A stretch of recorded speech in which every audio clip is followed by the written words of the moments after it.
rambling in this one that we can continue to watch. So, Bryce, Frodan, take it away.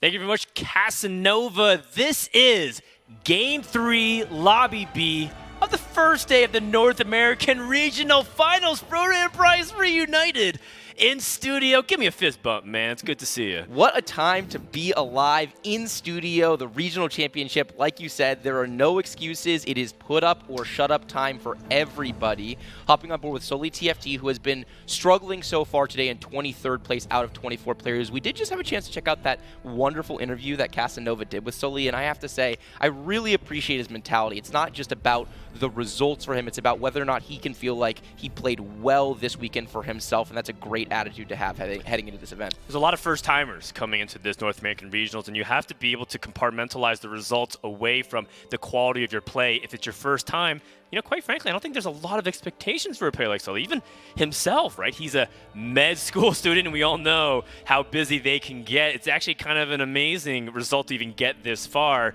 But knowing him, he's not satisfied. Taking a look at his board, starting off with early Astrals, has these nice building block foundational building blocks, picks up a Varus as well, so he does have the ability to go into Astral, maybe even that Silas being good for that Mage Link. Yeah, absolutely. He is a player that's going to lean a little bit more heavily towards AD than AP, but quite flexible. Speaking of flexibility, one of the options that is now essentially off the table is Deja, a composition that we will see a lot of, multiple variants in the guild, plus Guardian frontline as an option as well that we've already seen, but Electric Overload, generally considered the weakest variant. There are some players in this field that are actually still willing to play Deja even on Electric Overload, but it's quite a bit weaker.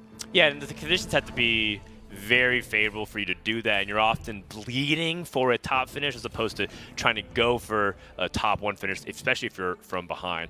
Take a look at the first augment here, which can shape all of Sully's game plan, introduced with a couple of varying different ones. He has cybernetic implants, which is good with his bow sword start, but he also has some really specialized ones like Oasis for Lagoon with some Lagoon units.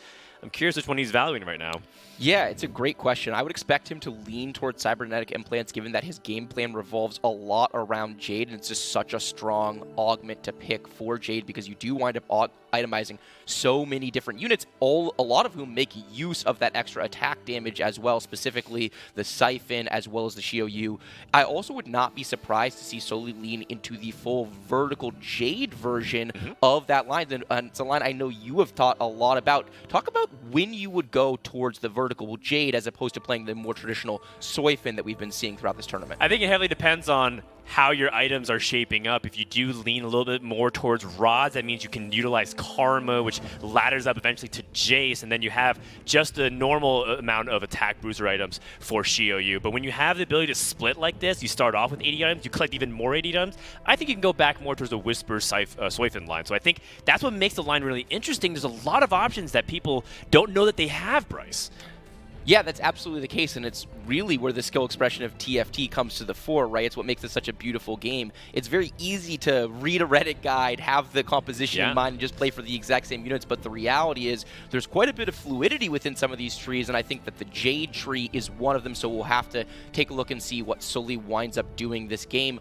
Hopping on board with Milk Guy for the first time so far. Actually, I take that back. We have been debated. We are on board with Setsuko, who has that incredibly early Volibear, probably the single best unit to get dropped out of a box in the game. It is Draven's Axe, though. It's on the weaker side, I would say, of Shimmer Scale. How are you feeling about Draven's Axe from the spot for Setsuko? It's okay. I think a lot of people's impression of Draven's Axe is largely colored through Kaisa. I think people feel because she goes with Lagoon, you want to have a lot of AP or attack speed oriented Shimmer items that you can get, or even Diamond Hands early on.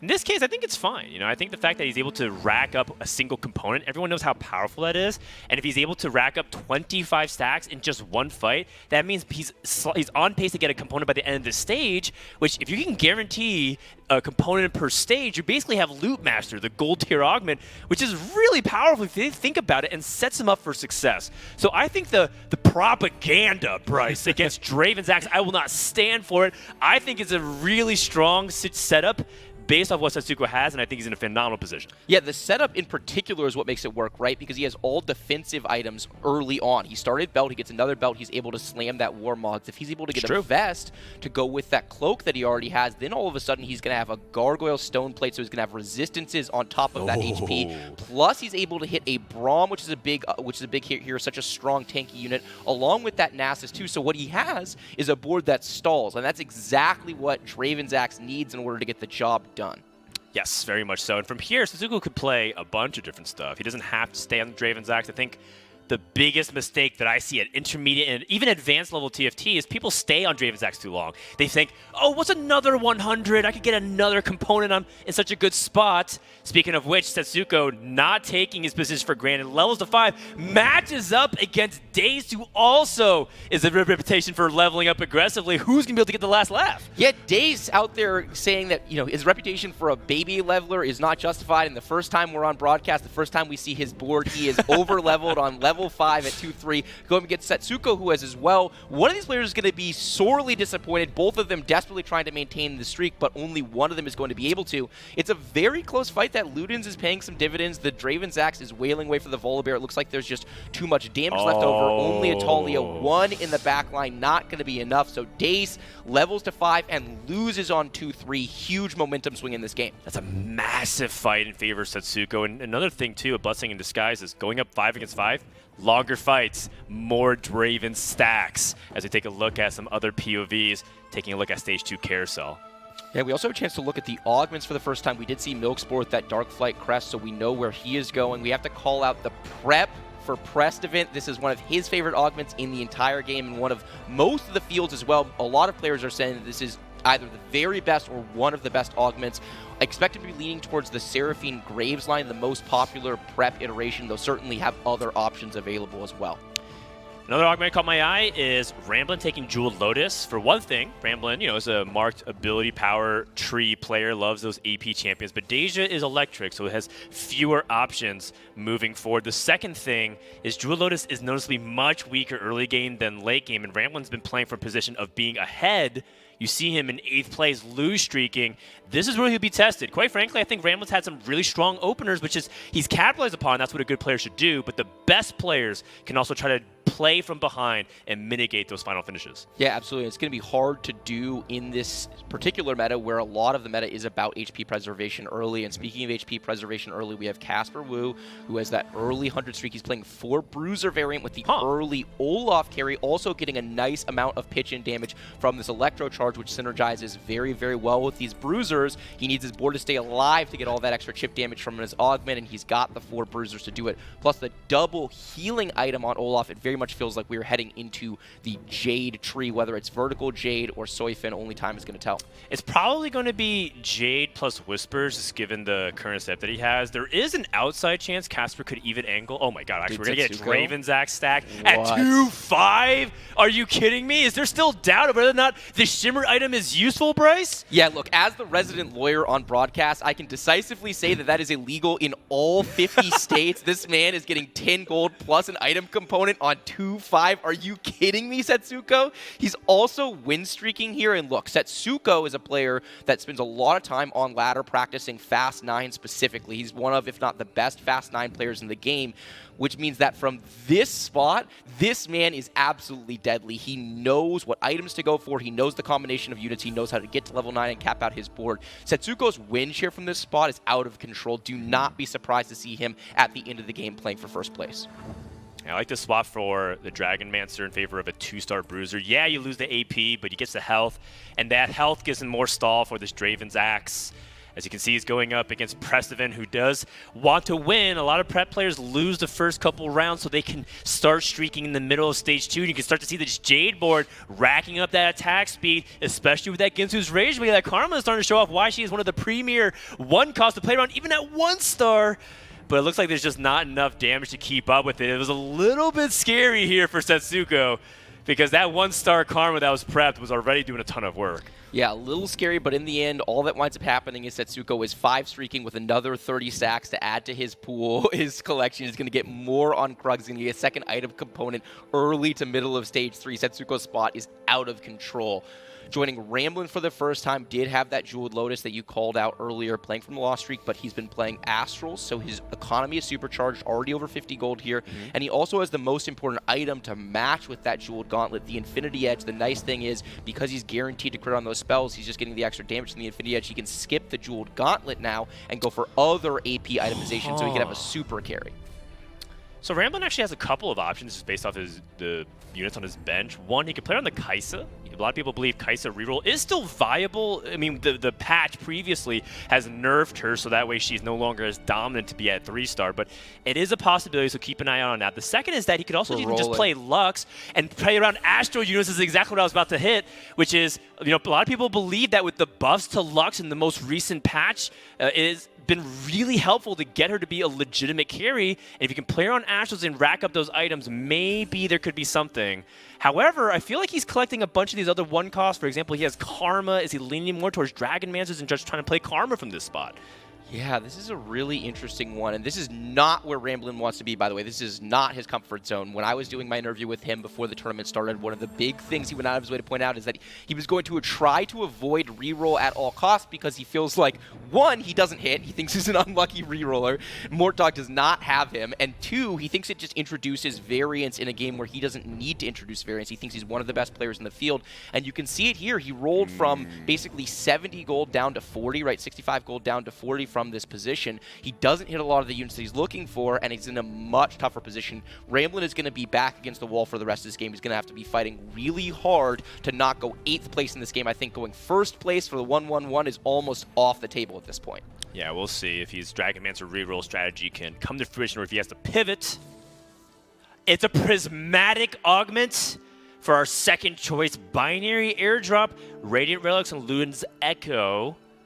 Does anything jump out to you immediately, Bryce, based off how he's gotten to his spot? Yeah, he immediately grabs the Radiant Relic, which makes a lot of sense because he's trying to spike right now and get that carry online. I assume we're going to be looking at the Rabadon's Death Cap. Maybe he's interested in one of these defensive items, right? But assuming that he wants to go with the Dragon Mancer reroll strategy, then it's probably a Hand of Justice for healing on the Karma, plus the Infinity Edge, and then he can skip the Jeweled Gauntlet because he doesn't need it here, so he just goes with this Radiant version of the Death Cap. It's very, very powerful. I wish we had more than 3 Karmas. I wish we had hit a bunch of other Dragon Mancer units. You know, he felt like a million Ezreals, for example, but wasn't really open to that spot from there, so Ramblin' is in a dubious position, to say the least. Yeah, it's very difficult, and a lot of people may even wonder why it took so long is to pick things like the Death Cap.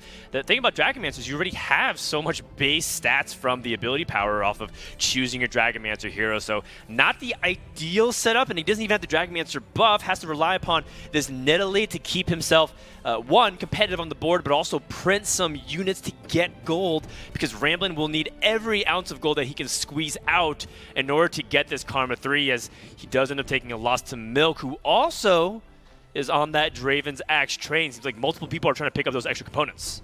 Yeah, and we're enjoying the end of this fight between Kermax and Casper Wu. Casper has actually opted for the prismatic version of Scope Weapons 2, so he has his units that are in the back 2 rows attacking anything and everything for the entirety of the fight. Be interesting to see what he does from there, though, because normally we think about Yone as the primary carry in that line, but he's got so many Olaf items slammed and was clearly leaning towards that kind of Soifin direction early, so it'll be interesting right turn from Casper in this game that we'll have to follow. Joining Precedent for the first time, who was able to take the Band of Thieves, so 2 Thieves Gloves on this board, which synergizes very well on a Seraphine Graves composition that is really about the whole team pitching in, so you really value those items across the board.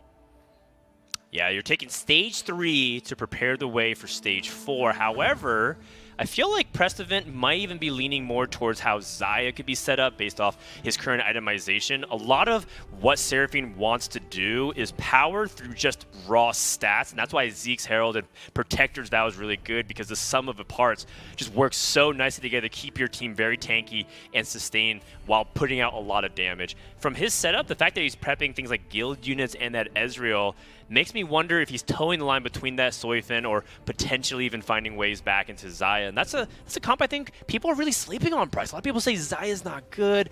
You know, maybe you have to wait till the Worlds patch because they finally buffed the Feathers Fly, but I still think she's got a lot of game. Yeah, that's absolutely right. In the first set of lobbies we were watching off screen, there were 3 Xayah players, all of whom top 4 in those first 2 games, so definitely some potential with the Xayah composition. We had a chance to look at everyone else's prismatics. We see that Milk Guy has taken a Woodland Charm, which will be duplicating a Swain later in the game, spicy. Right, which will be very fun to watch. Setsuko is going to get an extra unit on this board. We have Celestial Blessing 3. We also have a Spatula, Earth Scrapback 1 out of the game, Earth Scrapback 2 still in the game, so we'll have to see what Kurum X is playing and how he's going to play around that Spatula. Yeah, a little unfortunate because Dace right before him picked that extra Spatula up, so I wonder if Kurum was thinking about the Tactician's Crown, but no dice because Dace already beat him to it. Checking in with Dace, trying to see what he can do at this juncture. A little bit awkward because he's in the middle of the tier of health, but he's not the richest, so going to 7 is a little bit on the costlier side. You usually like to be around 30 gold, and he might be a cut under it or have to sell some units. And even then, when he levels to 7, he doesn't have that strong of a unit to play. So he just plays, you know, this Zyro 1, hoping that that would be enough to buff things, see whether or not it's strong enough in this fight.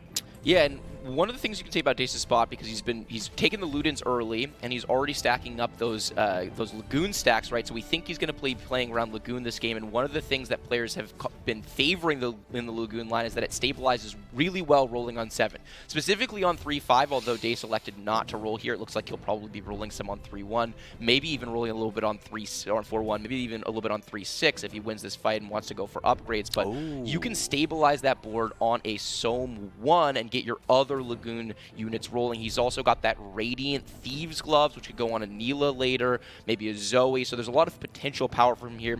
He also has that Spatula, which wants to be a Mage Spat. The real question, though, is how does he make all of this work from an item economy perspective, right? He doesn't have a Morello-Nomicon. He has no tiers when he wants 3 of them for a blue buff on Sohm, as well as for that Mage Spatula, so it's a little bit tough spot for Dace from an item economy perspective if he wants to play towards that Lagoon out. Yeah, in reality, it's going to be a little bit tricky to see what his options are unless we know his items in Stage 4 as well. You saw Kurum, for example, make that Mage Emblem, meaning that he is going to be contested. And here we go, the head-to-head. That level did make the difference of getting that Zyra in the previous fight. Wondering if it's going to be the same thing here as Lee Sin with the Tempest Kick, able to move back the frontliner. A unit that's pretty underrated, especially for good item holding. And see if he can clear away for his backliners, but just look at how sturdy the Silas is, the shield, having more HP than his actual base stats. And Kurum is looking like he is going to do a very good job wrapping up his Stage 3 campaign, keeping his HP high, and it is so crucial to do this. A lot of people who open Lagoon AP mages struggle to keep their HP count high. If you're able to do this, keep your economy in a good spot, which Kurum is. Now he's streaking, puts him in one of the likeliest players of top 4 from this spot for Teams Liquid Kurum. Yeah, and he is so wealthy, too, because he's been playing around Lagoon and Astral until this point in the game, so Kurum has a supercharged economy. One of the interesting things we're going to be finding out is just how real BIS is in the Lagoon line specifically. Neither of the 2 likely Lagoon players in this game, Kurum X and Dace, have any tiers to their name, right? Because Kurum has already spent that tier on his Mage Cap, and neither of them have any floating, so the chances of getting to blue buff for this Sohm feels extremely long from this position. Will that ultimately matter? Kurum's done an outstanding job of preserving HP, building an economy at this stage of the game. He's playing the game that way that he likes to, right? Kurum is a tempo-oriented player. He never greets BIS. It's just not his philosophy on teamfight tactics. Will it ultimately work out for him? At the same time, you see Ramblin rolling for this Karma in the bottom right. Gets a 3-star set, but that's not what he's looking for. He has to go deeper until he's able to be stable, and it is just not working out for Rambling. Finds Karma 3. I don't know if he got it in time. It looks like it did based off the right-hand sidebar. Focusing him back into this screen. Kurum with a fast 8, but so is Setsuko. Setsuko also has the new recruit, so he's also at +1. And whether or not we can stall long enough for the Sohm to go for the big Tide Blossom can crush that front line. And honestly, Setsuko is banking on his front line to hold for all of his 1-star units. This is textbook Setsuko board. Have 1 unit take all the pressure while his 1-star units to roll the minimal amount of gold did not pay off. And once again, Kurum has cemented his streak going into Stage 4 Augment. Yeah, essentially a free fight win for Kurum. Setsuko mid-transition here has he has a Volibear trapped in the corner. He's playing basically an all one-star board, so Kurum gets a nice fight win, and then he gets uplink. Are you kidding me? This is the probably single best augment he could have been offered from the situation. Lagoon boards, you spread your items very naturally. Everything wants to cast, and it's going to make up for a lot of the issue he has, especially is the lack of blue buff. He really needs to get this Soam casting more, and a cybernetic uplink is one way of getting that done. Yeah, it's fascinating also with how the rest of his items are going to be used. For example, if they want to put this glove randomly on any of these other units just to get some mana on it, or does he want to save it because potentially it could become like a jewel gauntlet? He has a 5 mage setup. He has higher amount of ability power to really get those giant crits going. So there's a lot of questions. And then also other question of when are we going to start building items for Neela? You know, how is she going to start fitting into the equation? Do we even play Neela because we have the 5th mage in as well? This is where some of that finesse of the Lagoon in the mid game can make all the difference going to late game. Yeah, absolutely. We did see Dace in our lower right-hand corner of our screen pivoted into the Seraphine Graves comp, so we'll have to check back in there. One of the kind of outs that are available to you in the Lagoon line. Kurum with this full damage on the Soam is doing work. Another fight win for Kurum against Soli. Now that is 6 in a row. He's also level 8, 40 gold, so in an outstanding spot economically. Meanwhile, we get to see Ramblin finishing off Setsuko. Setsuko taking back-to-back losses there. And you know what? Under the circumstances, Ramblin stabilizing at 50 HP is not bad. We'll have to take a look at his board more fully to figure out what is the likelihood of being able to get into the top 4 in this game, but he did hit the all-important Karma 3 out to go with that set 3, so hopefully he's stable for the stage at the very least. And look, Ramblin doesn't need to play for first for the rest of the day. Yes, average placement will be a factor for the final slot going to the World Championship, but if he's able to get like a 4th or even a 5th, I think he'll be very okay with it. Hopping on board with Setsuko, who's got a dizzy amount of Shimmer items that he's got to juggle. Who takes the Mogul's Man? Who's taking the Gold Mancer? Is it all on Volibear? Looks like he's just going to stack his Shimmer units and hope for the best. And he has additional +1 through the augment. He got the Shimmer Scale Heart and the Shimmer Scale Crest, or add the emblem onto his Skarner. Is he trying to do a Pocket Gum? Didn't go for 9 Shimmer? Yeah, we saw Pokegum go for 9 Shimmer earlier in the day and take a fat 8th doing it. Was never able to stabilize the board, struggled to find the Itis, and never gets to Itis 2. We see Setsuko potentially going for that same line, going up against a board that has an Olaf carry along with this Yasuo with the Edge of the Night, plus a Pantheon, and Setsuko is just getting steamrolled here. Struggling to find his way in stability, but he does have that 9 Shimmer out. He also has a Nico's Helper, a Duplicator on the bench, so there's a lot of potential power for Setsuko. Taking a beat here, taking a look at the augments in the last round. Anything jumping out at you from our stage 4 augment selection? I can't help but notice that Milk's at 19 HP, and this is not a patch where that makes Milk the most likely player to go first from this position. It is really tough. He does have Dark Flight emblem, and he does have a Cannoneer emblem. I would like to see if he can make that Dark Flight comp get online and show off what 2 Swains can do. But we'll see as Setsuko right now finds another Itis. Rolls immediately finds a second Itis for a triple. I mean, these are just things that Setsuko does. Actually, I don't even know why I'm acting surprised. Anybody who watches the stream knows this is just a classic Setsuko moment. Yeah, this is Setsuko shopping at his finest. It's a prismatic lobby for everybody. It's a double prismatic lobby for Setsuko. That's why he is the perennial rank 1 player in North America. He's just built differently, Dan. Yeah, I mean, clearly there's, that is not normally, check him PC. I don't understand how it just seems like everything is clicking for him in such a nice way. But that being said, he did take a couple of nasty hits, right? He lost 3 fights in a row and now is at 56 HP while other people are streaking, going up against Dace, who has that Seraphine comp mostly online, trying to use Neela to take advantage of that everlasting shields with so many units. And a lot of Shimmers, kind of collecting this gold. If Setsuko can get this win, that'll be massive, but looks like he just barely can't clean up.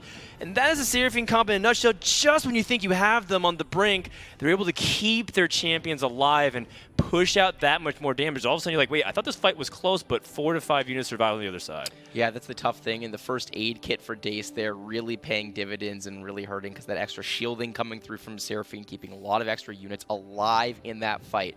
Setsuko, from playing a really strong early spot, has struggled to find his footing in stage 4. He's lost all 4 rounds despite the fact that he's found some meaningful upgrades here, right? He's found the Volibear 2, he's found a Neela 2, he's also got that Itis 2 along with really strong items.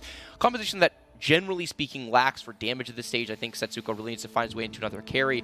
Checking out a fight against Milk, and this is a big fight for Milk. He is very low on HP, as we called out. He's frontlining in Aphelios to get that early, in Aphelios 3 to get that early extra Dark Flight stack, and he's got that backline Swain that's ramping up as that Dark Flight units die, right? As the Dark Flight Essence units die, they're getting more and more ability, power, health scaling in this fight. So you have these carries in this Rengar and this Swain that are going to be able to put out a lot of DPS in the end of the fight. And at the end of the day, it is a fight win for Milk against Setsuko. Setsuko is going to go over in stage 4. This is really concerning. I honestly thought Setsuko was in a better spot than this. He had a 2-star Neela, he had Zeke's, he has 2-star Volibear. We have an Order Treasure Dragon, so offered a Radiant item unless there's some crazy options like having that giant amount of gold. And immediately presented with options that he could theoretically take. He passes the Fist of Fairness. Zeke's Harmony is also pretty solid, and he can also continue to stack his front line. And he is going to opt for it, but what can Setsuko do to continue to pull himself out of this deficit? He does have a duplicator as well, so any pair of powerful dragons or maybe even chasing that Neela 3 can be huge. Yeah, maybe he goes for Xayah's backline carry, right? He's really struggling to find damage for this board. That is his core issue here, and he's rolling all the way down, which means that this Draven's Axe isn't really adding much in the way of DPS, right? And he's really light on damage items across the board here, opting into a Radiant Treasure Dragon that's not going to be able to necessarily solve that problem for him as well. Does get offered that Xayah 2. He's got so many items on the bench, he's not able to pick everything up. We are running out of time, Dan. There's only 5 seconds left on the clock. He's slowly able to pick everything up. Okay, we've got all the items available to us. Where are they going? Yeah, and the thing is, he's not even checking if positioning matters at all. It seems like he has to just go pedal to the metal and hope that it works out okay. And he's lined up very nicely for Zyra. Jace is trapped. Thankfully able to get his Mercurial Justice in time before the Grasping Vine is able to lock down the back line. Xayah trying to work. Xayah does do well when you're able to stall for a long time, but the second set, the third set of Vines, stalling infinitely for Kurum. Will Sohn be able to get the damage done? It is. Setsuko takes his 6th loss in a row. That is devastating. It is devastating, and he's losing to someone that is level 8, over 50 gold, 86 HP. Kurum is nowhere near where his power level is going to be in this game. He's going to level 9 and playing for first. Meanwhile, we talked earlier about Setsuko playing for first. I think that is very much out of the picture for him. He's just hoping to find his way into a 5th or 6th. Milk joining him for the first time. We've had a chance to look at his board a couple times from the other direction. Here he is. He is down at 1 life here, not able to find a Swain 2. Such a big deal. And in the lower right-hand corner, we see Dace desperately rolling, trying to find his stability 2. 1 off of Seraphine 3 now. Both these players are very much looking at bot 4s unless they're able to spike their boards. I mean, if there's a time to play Kurum, you want to play him now because he still hasn't committed to level 9. Maybe this Rengar can snipe some valuable champions. Lux and Zyra taking some heat. And it's hard for Sohn to burst in one go. Maybe can heal back up, but Silas is doing such a good job preventing that second round of the decree. And I think that's all they wrote for Milk. Back-to-back 8th places. That is crushing for the reigning North American champion. Yeah, and we talked earlier about that. The fact that it just really does not play towards his style. This is not a loss streak. Play the game on a razor's edge and have this huge rubber band comeback type of meta. It is about HP preservation early, and while Milk is good at that, he has taken one of his big clubs out of his bag, which is the ability to play from behind. Hopping up with Kurum as he does hit that fast 9 on 5-3. We're looking at opportunities to upgrade the board. He can make the Seraphine. She does have quite good items on that Thieves Club, so he's thinking very seriously about whether or not he wants to. You see him opting not to, moving it back to get that Chalice. I really agree with the decision from Kurum X. Yeah, it's a heads-up play. A lot of people just make that Seraphine 2, assume Seraphine 2 should be better than Seraphine 1. And you're right, but this extra Chalice will make things go boom. Watch this Tide Blossom finally be able to pop off. And you can see a deletion of 3 units. Not to mention just the raw ability power onto this zone. Yes, there's no blue buff, but with uplink, you can sort of get away with it as long as support is there. And Kurum is playing some Immaculate Lagoon gameplay right now. A second thing I want to add in, we talked about whether or not Neela would make the board. He's not rushing to get that spot. I see too many Lagoon players feel like they have Neela, they got to play Neela. Kurum's making some excellent decisions right now. Oh, and it looks like Ramblin actually has himself here. Setsuko's going out in 7th, losing to Ramblin's Ghost, so Ramblin's going to eke out at least a top 6 in this game. Not bad considering he started 1-1.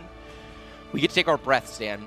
We're heading into the second half of Stage 5. You've got huge HP disparity in this lobby. Kurum running away with it with a Sohm 1, by the way. P-God up at 41 HP, Casper 34, and Sully and Dace both down on 1 life, fighting desperately for top 4, along with Ramblin', who we've not gotten a chance to see his board more fully. He is struggling, though, lost a couple of fights here. I'm kind of surprised that Kurum ended up going for Gunblade. It means that he has some kind of thing in mind. Maybe the fact that he's lacking Neela items in general as opposed to taking another +1 mage. You do have some options with how you want to play 2 mage in particular. You could even try to be ambitious and go up to 7, but what it does is it gives you some really powerful double cast. You can play like Soraka mage and you have double casting, and Kurum's also really healthy, so probably doesn't really need to think about it. Either way, tons of choices at his disposal. I'm pretty happy with Kurum's spot.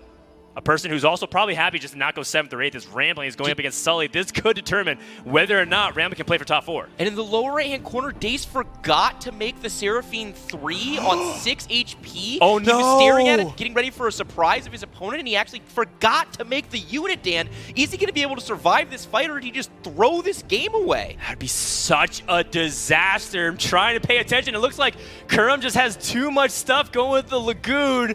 What a moment of regret! Dace eats a bot 4. Can Ramblin' find a way to avoid it? He cannot, but just enough to get a 5th, and who knows, maybe Dace, let's say he loses anyways, he definitely would have been more competitive for that 5th place. Yeah, definitely would have been more competitive for that 5th place. The Seraphine 3 is just such a massive spike. What a blunder from Dace, but it happens to us all, and we've just got to roll forward. You got 3 games left to play, my dude. Reset mental. Here we are joining Sully, someone we were watching at the very beginning of the game, talking about the likelihood that he would wind up in the Soyfin line, and lo and behold, here we are. We've got all of the key units upgraded here with the Shio Yu, the Siphon, and the Pantheon. Fairly solid item distribution. Interesting choice of Radiant, going for a Sunfire Cape, the Radiant version, when he already has some anti-heal on the Pantheon itself. But this is a very strong comp going up against Prestivant, playing around the Press the Attack prep version of Xayah, as you were talking about, leaning in that direction earlier in the game. Is this Shio Yu going to be able to get access to the Xayah early enough in the fight? His walking its way back, it's going to be able to get some CC before. No. It is not! The feathers are flying all over the place, and it is just the Siphon against the Xayah. The Siphon is not... Did it dodge? What happened? It was the Edge of Night cleanse. Wow, the Edge of Night cleanse. Beautiful timing there from Prestivant. Challenger level Xayah in action. Really well done. I love the itemization as well. People might look at Titan's Resolve on Xayah, wondering why is a frontline bruiser item on Xayah. It's mainly a nod to acknowledging Milk's Rengar in the lobby, building up that armor stack so that way Rengar won't be targeting that Xayah. Taking a look at Kurum, he's doing a dragon transition. This is one of the options you do have, and probably speaks to why he avoided taking that extra mage cap, recognizing that his late game wants to get out of Lagoon, cap higher with dragons around Aurelion Soul, and starting to roll a little bit, doing the transition during the 5-7 Rift Herald. This is very smart, and you can just tell how experienced this is. Kurum's very calm. He's not going to freak out, not trying to impress anybody with a 1-second roll down. And I think he's going to be able to do it. Aurelion Soul, this game should be Kurum's. I can't imagine any person matching up to him at this point in the game. Yeah, we have not seen a board that's capable of standing toe-to-toe of what Kurum's power level is very likely to be. We did see Prestivant hitting a Shyvana 2 on the sidebar, so let's see if that is able to make the difference. Kurum is lacking a little bit for frontline, would really like to find this Terra 2. You see him rolling at godlike speeds for Kurum. That is Boomer APM going to Zoomer APM in the blink of an eye. Kurum, you love to see it. He does have that Ace Soul too. Going up against Prestivant with that 2-star Shyvana with great itemization, is it going to be enough to deal with Kurum's Cap Dragon board?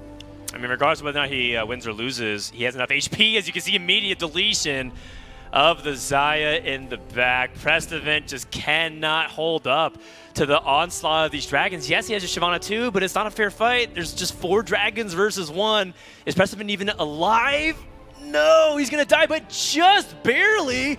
Outlives solely by 1 unit. Do not let anyone tell you that 1 unit does not make a difference. What a great 3rd place from Prestivant. Yeah, great 3rd place from Prestivant. We absolutely take those. Not all games TFT are created equal. You're not always playing for first. And speaking of playing for first, it is very, very hard for us to envision a world in which Kurum is not going first place in this game. He has got the upgrade on that Terra now. He's got all of his items in play. He's got the upgraded Aurelion Soul, the strongest carry in the game. And he's going up against Casper, who is still on a Yone 1 and an Olaf 1, is somehow finding his way into a second place in this game. Yeah, they're 2 stars for sure, and it definitely doesn't even need the 3-star variations to try to push 9. He has 40 gold. He is praying, hoping, maybe, Kerm, let me lift and maybe push 9. But that's probably not going to be the case, as Aurelion Sol thrives on the fact that these units can't move, and Shyvana with the Dragon Sense is going to breathe and kill the rest of these units in tandem. Liquid Kurimex is coming back for that North American regional crown and caps his 3rd game with a first. What a huge win for Kura.